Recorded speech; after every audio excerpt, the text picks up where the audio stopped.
Hi everyone, I am Chavi. Welcome back to my channel. In this video, I would be explaining you the recent Supreme Court judgment on Succession Act. Now you must be thinking that why I am making this video again. So the reason is that the previous video which I made was in Hindi. So many of you were saying that please make videos in English so that everyone can understand, because not everyone is familiar with Hindi and I can totally understand that. And the second reason why I am making this again is because this is such an important topic, especially for daughters, and I believe that everyone should understand this. Everyone should have a knowledge of this. So I am trying my best to spread this knowledge, to spread this update, to spread this judgment as far as possible as I could do. So let's begin.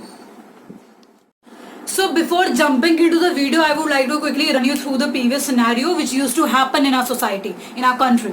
So before 2005 what used to happen was, before starting this topic, I am hoping that you all are familiar with the term Hindu joint family, co-parental system, and if you are not, then I have already made videos on these topics, that is Hindu joint family, partition, succession, co-parental system, survivorship, everything. I'll mention the link in the description. So now I'm hoping that you all are familiar with the terms. So if you are not, then please watch those videos before starting this topic.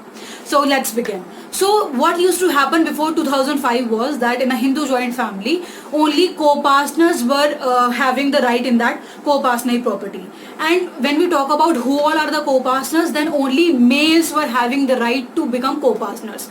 They were having the right in the co-partner property by birth, and daughters were excluded from this co-partner system. They were excluded from being co-partners.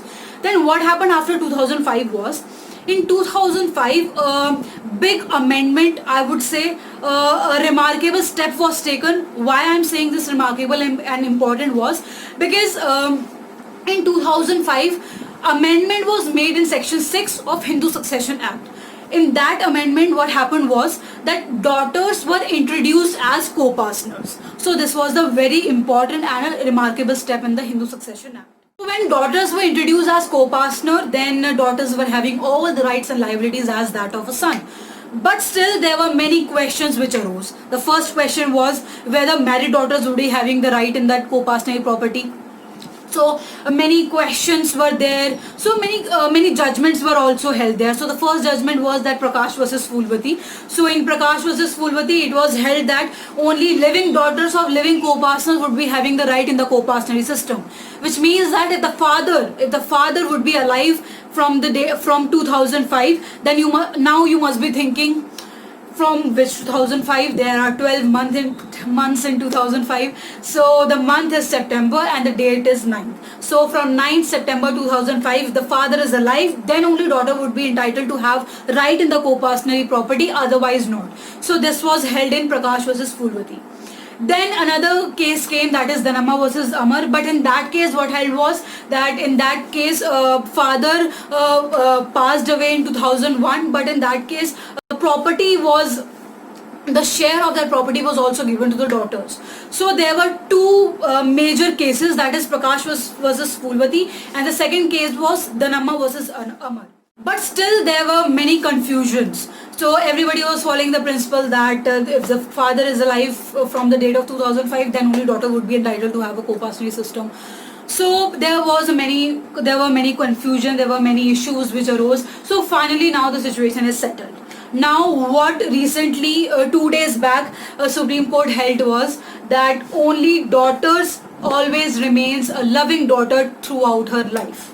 Now the condition which used to happen before, that the father has to be alive at 2005, from 9th of September 2005, now this condition is wiped out. Now the situation today is that all the daughters, whether married or unmarried, marital status does not matter. All the daughters would be having the rights in the co-partner property, and it doesn't matter whether their father is alive or not. And daughters always remains a loving daughter throughout her life. So this was the judgment which recently came. So now this is the current scenario. I hope all the daughters are now having the rights in the co-partner property and they all are aware of their rights. So that's all for today's video. Thank you so much. Bye bye.